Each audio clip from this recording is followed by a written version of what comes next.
네, 안녕하십니까. 자, 월요일 아침이 됐는데요. 어, 주말 사이에 그 중동 전쟁 이야기로 계속 가득 차 있었죠. 그래서 이제 그 결과가 이제 아니 결과라기보다도 어떤 반응이 지금 보이고 있을까?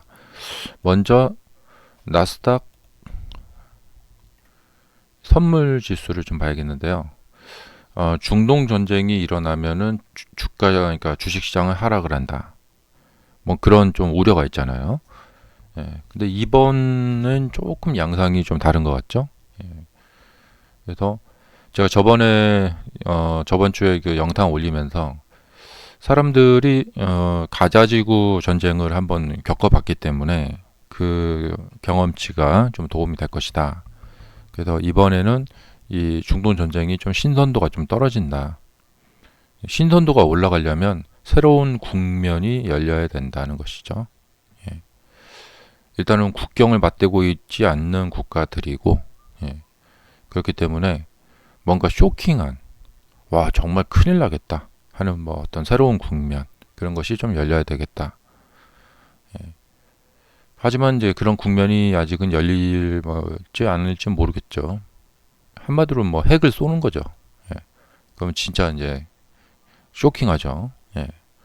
근데 핵을 안 쏜다면 국경을 맞대고 있지 않은 국가들이 서로 계속 드론 날리고 미사일 날리고 뭐 이것이 이제 왔다 갔다 하고 이제 그렇게 되면서 글쎄요 이제 이란의 어떤 석유 공급 능력 예, 그게 이제 좀 시험대에 오르겠죠. 음. 중동 다른 국가들은 이제 이란이 이제 전쟁에 들어갔으니까 다른 국가들은 석유 가격이 오르니까 특히 사우디나 이런 나라들은 신나죠. 그리고 미국도 예, 석유를 상당히 많이 파는 국가예요. 캐나다도 그렇고 이런 국가들은 석유가 오르니까 좋죠. 예. 자, 그래서 시장에서는 이제 아마 지난 작년에 그 가자지구 전쟁이 이번에 좀 그 이런 좀 작용을 하고 있는 것 같아요. 그리고 급등했던 석유 가격은 오늘은 오름세가 상당히 좀 그러니까 오르긴 하지만 좀 둔화가 되는 모습입니다. 이것이 이제 나타나고 있는 건 뭐냐면 이번 전쟁으로 인해서 계속 급등까지 갈 건 아니다. 예. 하지만 그렇다고 뭐 급락할 건 아니다. 예. 그래서 일단은 오늘까지 이게 시간이 지나면 지날수록 또 전쟁의 양상이 이제 어떻게 되느냐에 따라서 좀 달라질 것 같은데 석유 가격을 계속 급등시키기에는 조금 부담이 있다는 것이죠. 예. 어, 그러니까 지금 경기가 엄청 좋은 시절이라면, 예, 경기가 좋은 시절이라면 석유의 수요가 많기 때문에 그런데 지금은 경기가 좀 다운되어서 수요가 좀 적단 말이에요. 그리고 이제 전기차도 계속 늘어나고 있고 그래서 이 석유 가격이 계속 급등을 가려면 그만큼 그 재료가 이렇게 뒷받침이 되어 줘야 되는데 예. 그래서 지금 모습은 뭐냐면 전쟁을 오늘 뭐 당장 끝난다고 보기도 애매하다는 거예요. 예. 왜냐하면 이스라엘은 쌈딱이잖아요. 이란이 휴전 제의를 하건 말건 이스라엘은 처음부터 예, 이 전쟁을 즐기려고 하고 즐기려고 했단 말이에요. 예. 그러니까 이 전쟁이라는 어떤 이런 상황 이것을 어느 정도 좀 계속 이제 끌고 가야 된단 말이죠. 네타냐후 총리 입장에서는 예. 한 며칠 만에 끝낼 수는 없단 말이에요. 그러니까 그것이 조금 어느 정도 그래도 한 최소한 2주 정도 이상은 좀 이 지속이 될 것을 뻔히 알고 있기 때문에 그렇기 때문에 석유 가격이 내려가기는 좀 그런데 그렇다고 상승폭을 막 키우기는 그렇고 그러니까 적당히 조금 오르는 신용 정도 하자 이런 거죠. 네. 자, 그 다음에 이제 한국 주식시장에서 이제 반응을 보면은 이제 주말 내내 이제 이 이스라엘과 뭐 계속해서 이 어떤 전쟁 뉴스 나왔기 때문에, 그리고 석유 가격이 좀 그래도 좀 오르고 있기 때문에 이 흥구 석유의 가격이 이렇게 오르긴 올랐는데 여기서 지금 이러고 있단 말이죠. 예. 이게 새로운 국면이 펼쳐지지 않는다면은, 이것은 다시 더 내릴 거라고 생각이 됩니다. 그리고 이제 한 적어도 2주 정도는 서로 미사일 쏘고 막 이렇게 왔다 갔다 할 거기 때문에, 이제 한화 시스템 같은 이런, 그리고 미사일을 쐈으니까 이제 다시 미사일을 또 재고를 사가지고 채워놔야겠죠. 그래서 이런 종목들은 좀 앞으로 전망이 밝다. 예. 하나 시스템하고, 예. 그다음에 이제 뭐 전쟁 관련 종목들, 그러니까 무기 만드는 종목들 있죠. 그런 종목들 좀 박죠. 예.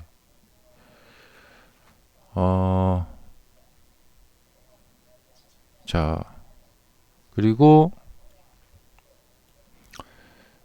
코스닥 지수하고 이제 코스피 지수는 상승하고 있어요. 예. 자, 전쟁이 터졌는데, 주식시장은 떨어지지 않고 상승하고 있다. 그 다음에 이제 삼성전자 같은 경우는 뭐냐면 잘 올랐어요. 이제 오르다가 며칠 동안 이제 떨어졌어요. 이건 그냥 뭐 기술적인 하락이다 이렇게 보여지고, 거기다 전쟁도 터졌고 그렇기 때문에 기술적인 하락이다. 이제 이익 실현 매물이 나오고 있다. 그러니까 삼성전자가 여기서 이렇게 위로 이렇게 올라가려면 적어도 한 7만 원 정도는 회복을 할 것 같아요. 예. 근데 이 바닥을 다지는 기간이 이제 오래 걸릴 수도 있고, 이제 오래 안 걸릴 수도 있는데, 바닥도 적당히 다져야 됩니다. 이게 너무 오래 걸리면 이거 밑에 붕괴되면 더 빠집니다. 그래서 조만간 올라가야 된다. 예. 타임라인 안에 올라가야 된다. 그리고 7만 원까지는 보이고, 예. 그래서 제 생각에는 아마도 강남에 있는 그 부자 사모님들이 아마 바닥에서 매집을 하고 계시지 않을까 생각이 듭니다. 왜냐하면 이건 좋은 기회거든요. 예. 이제 57억을 넣으면은 얼마 안 가서 70억이 되는 찬스거든요. 예. 강남 사모님들이 모여서 다들 바닥을 매집을 하고 있을 것이다. 그리고 여기서 아래로 빠진다. 그럼 뭐 조금 손절하면 되겠죠. 예. 그래서 57억을 사신 분들이 72억이 되실 거예요. 70억이 되실 거예요. 그래도 부자들은 이렇게 돈을 번다. 예. 한 20억을 그냥 버는 거죠. 대충 20억이 아니라 한 13억 정도 되겠네요. 근데 이것은 뭐냐? 우리가 이제 주식 책에 보면은 어떤 논란이 많냐면, 주식 투자는 투자냐 투기냐, 이거에 대해서는 설명이 많아요. 다들 한 번씩 책 보시다 보면 이런 얘기가 나왔을 거예요.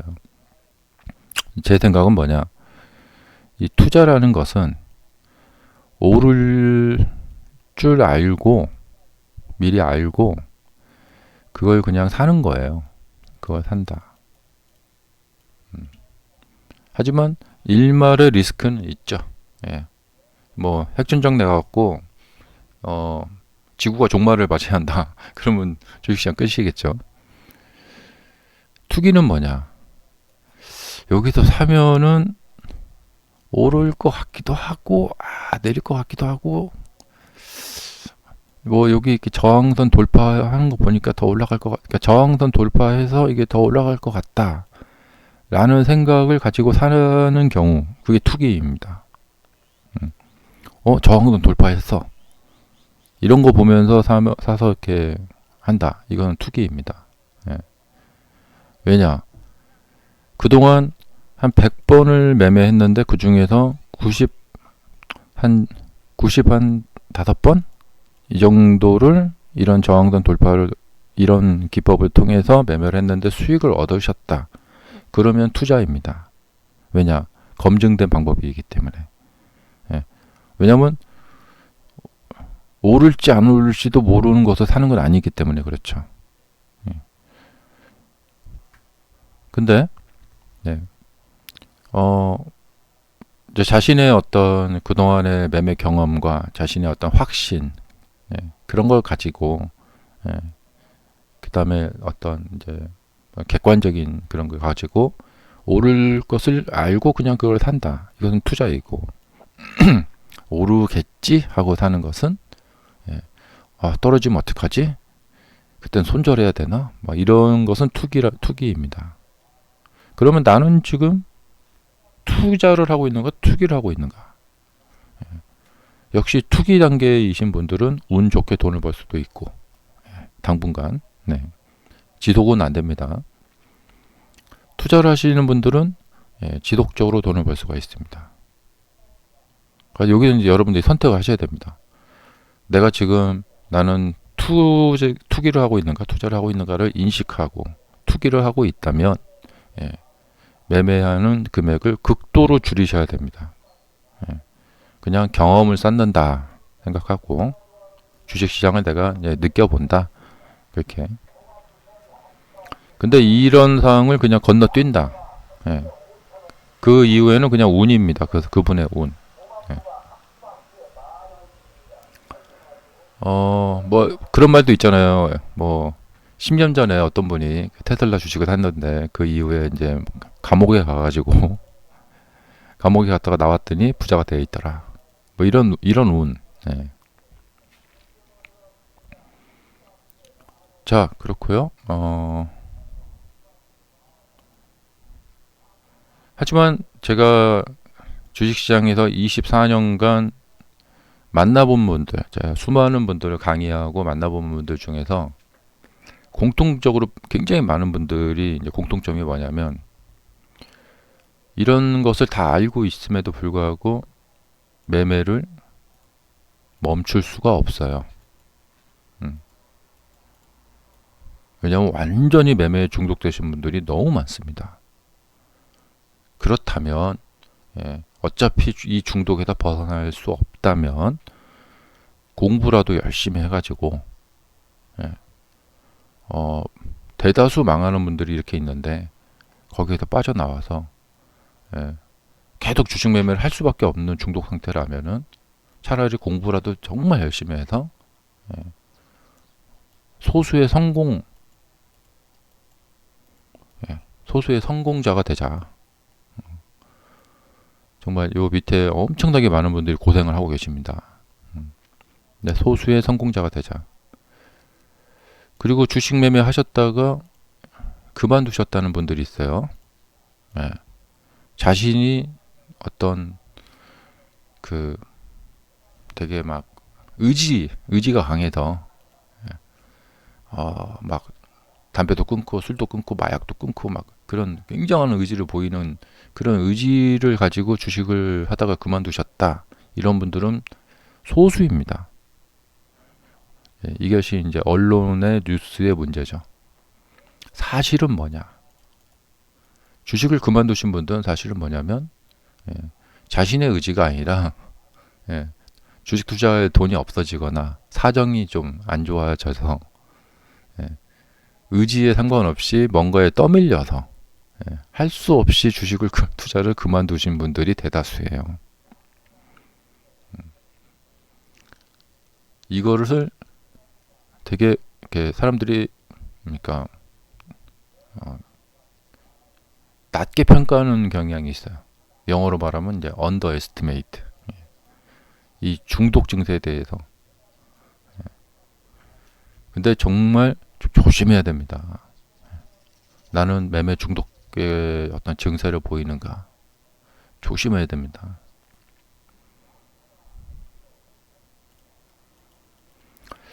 자, 여러분 이번 한 주도 좋은 한 주 되시고요. 마지막으로 지금 테슬라 같은 경우는 326에 끝났는데 지난주 금요일에 지금 전쟁에 대해서 지금 시장 반응이 조금 뭐 괜찮은 것 같아요.